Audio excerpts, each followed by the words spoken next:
sounds like they're going into the match. I heard Doc. Oh, and we've got Palutena instead coming out. Yeah, and it looks like, I mean, the Buzz did start game 1 of a set in winners with Palutena, so maybe going with the same strategy. And it looks like we're going with the Dr. Mario pick here. All right, as far as this is concerned, I feel like the Buzz should be able to control center stage, push the battle outwards, and then let Ally take care of the rest, but already first blood broken. Yeah, the Buzz just getting that air dodge read there. Waited patiently, and he got rewarded. But wait, his teammate going to need a little help here. Can he get back? Barely.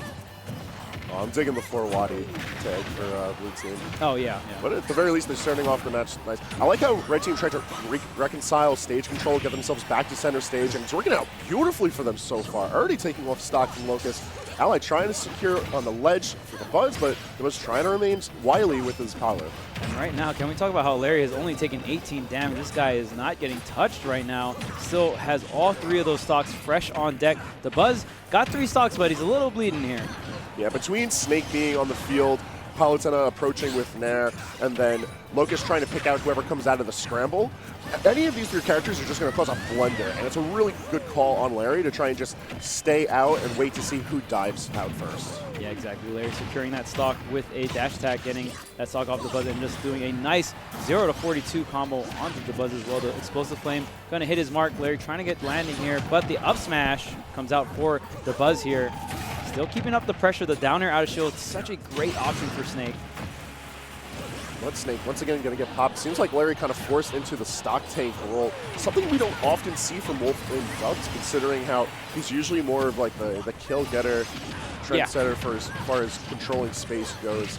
A really interesting approach I like, because I feel like this fits more than Larry's play style. Yeah, and especially teaming with a Snake. Snake is definitely the character that usually has a bunch of stock tanking ability and is able to just hold on and survive. But right now, Larry finally losing that first stock, and we got 3 stocks apiece for each team.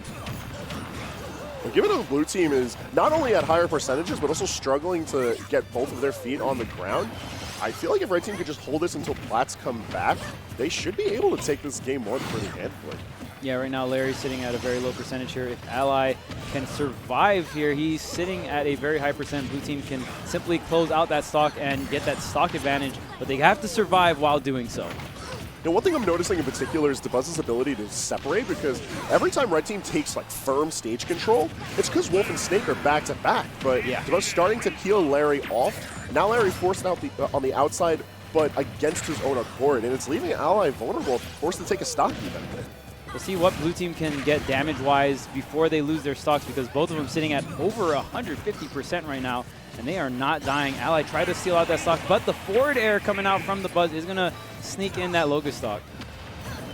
And I like how regardless of the flub, Locus immediately taking the stock, getting back in the action, leave no downtime. They can't afford to in this kind of a pressure situation. And I would imagine a 2v1 would be awful for Palutena in these circumstances. Oh yeah, but the dash attack is going to take him out. Now Locus in a 2v1 situation with the Dr. Mario. It's going to be pretty rough just because Dr. Mario's disadvantage state isn't the greatest. So if he gets, like, once he loses neutral, it's going to be really rough for him to get back onto the ground. Locus not even going to get the opportunity to turn things around. It's going to be red team who clutches it out and takes game 1. Yep, Larry doing such a great job sealing out that stock with the back air. Very, very strong move coming out from Wolf. And yeah, I mean, blue team was clawing their way back, but they had to make like a series of ridiculous plays because they're both 150 plus. They had to make the percentage come back while not dying at the same time. It was just looking really rough. I also feel like it was more like blue team was going for trades with exclusively Ally. So where they were taking lots of damage, where they were dropping stocks, they were doing the same with Ally, but Larry wasn't playing that game with them. Larry just stuck to the side. He put in work with Blaster, Nair, forward air, just kept the scramble contained, and it worked out super well. Yeah, exactly. And with that, Larry and Ally were able to take game number 1, I believe. Or since we're in top 8, is it best of 5? I would believe it's safe to assume so. Right. I feel like it should be. Yes, okay. We're going to be okay. It is a best of 5 from here on. All right. All right, sweet. So, yeah, and I mean, just so many great double teams in general came out to GOML. So, very exciting to watch all these teams duke it out here in top 8. We're in top 8 of, like, loser gets 7s, right? Yeah. Yeah, so. All right, so going into the next game here, Dabuz looks ecstatic. And let's see. Ryu? All right, yeah, I guess I would have some sort of excited emotion too, seeing this character come out.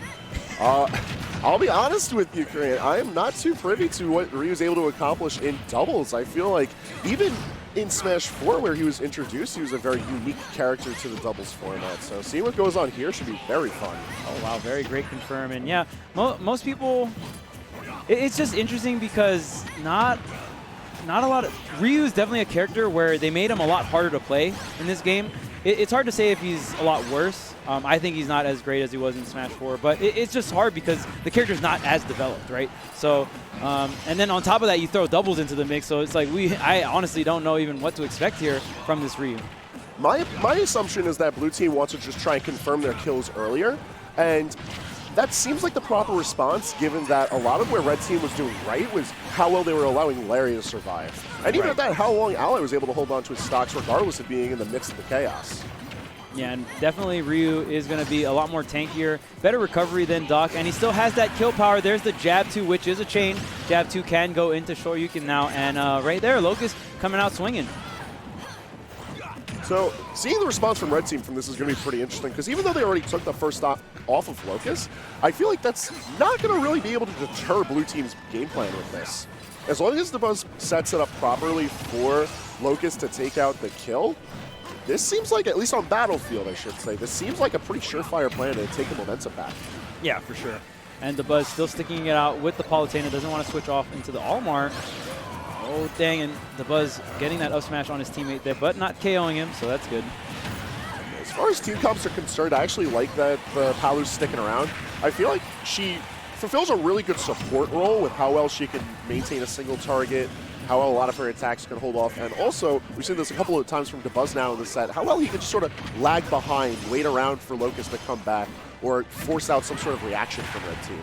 Exactly. Now Red Team with all the control, no grenade trade, but he gets the down throw, gets the jump, auto reticle detonating the grenade there. That was like the best possible auto reticle too. It hit both the targets and a grenade. Yeah, yeah. Okay, there's the up air coming in, and right now, it looks like 4 stocks apiece, but Locus is on his last stock, and there just goes the as stocks are just flying. Now 3 stocks apiece for each team. Pretty even. Especially if Blue Team can try to take off the stock of Larry. Proven to be a difficult task, but they're slowly starting to take back this momentum. Ally does not want any of that, though.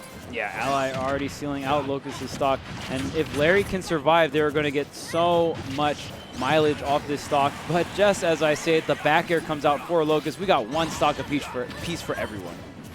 As far as damage is concerned, it looks like Ally's focusing a bit more towards the Dabuz. Like, once Locus comes his way, he's got a grenade in hand ready to just get rid of it. But, like, it seems like he's a bit laser focused onto making sure that Dabuz isn't anywhere near this interaction. Oh, wait a minute. Okay, Ryu in doubles might actually just be better because he doesn't have the auto turnaround. Oh, dang, as I say that.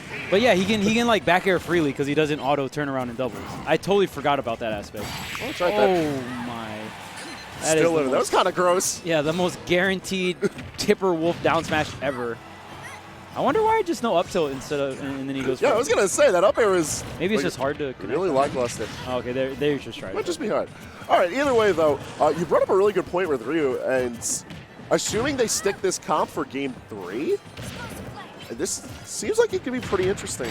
I like the down throw, try to take advantage of some iframes, but not going to be able to do so. Yeah, at that point when you get the grab and Ally just dashes right up and just like, I'm waiting for you to throw him. At that point, you kind of have to go for a grab release or maybe just more so just hoping Ally will mess up, but Ally nailing that punish. And that's why 2v1s can be really hard, especially if your character gets things started off of grab. You have to be aware that you can get punished right after the throw. Right.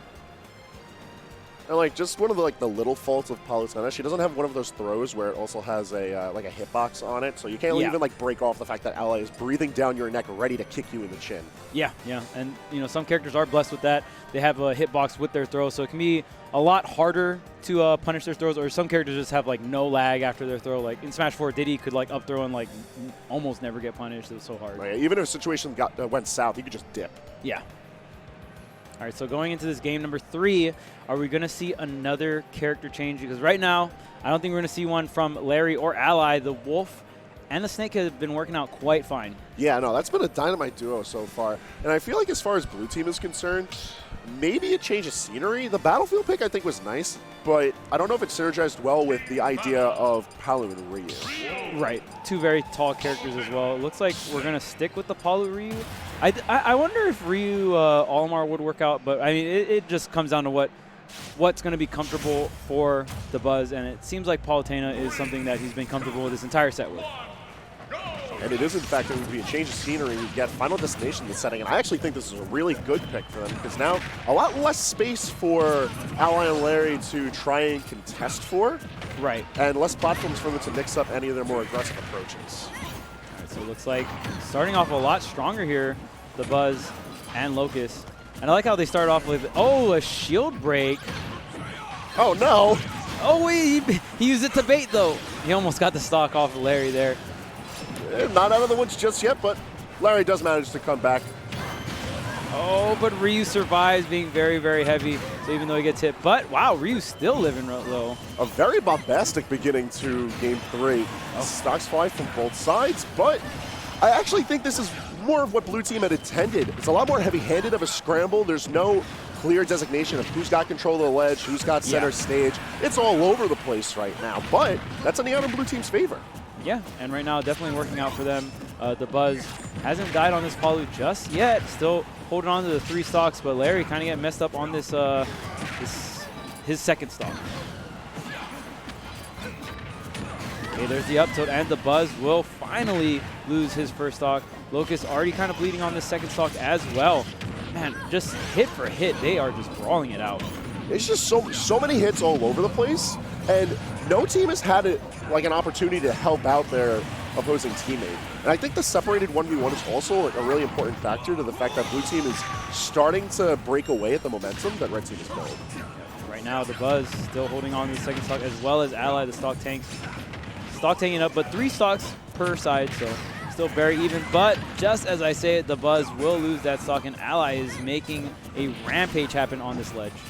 He's also making a run for it, trying to get to the opposite side of the stage immediately. Does not want to lose the stock. He knows how important it is to try and maintain the 2v2 presence as best as he can, especially as Larry's starting to bleed away here on his last stock.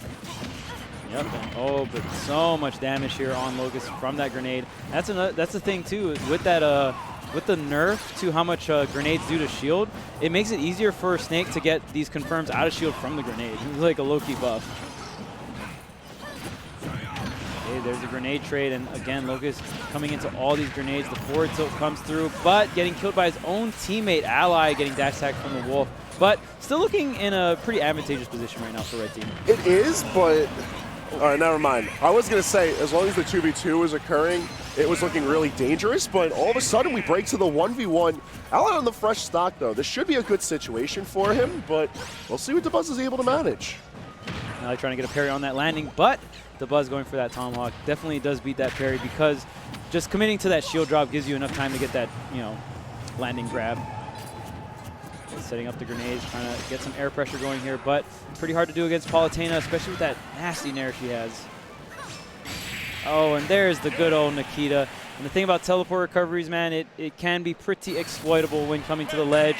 And Nikita is definitely a great move to exploit that, just being able to linger some kind of killing hitbox around that ledge. And yeah, just like that, 3-0 for Ally and Larry Lurr. A very convincing 3-0 at that.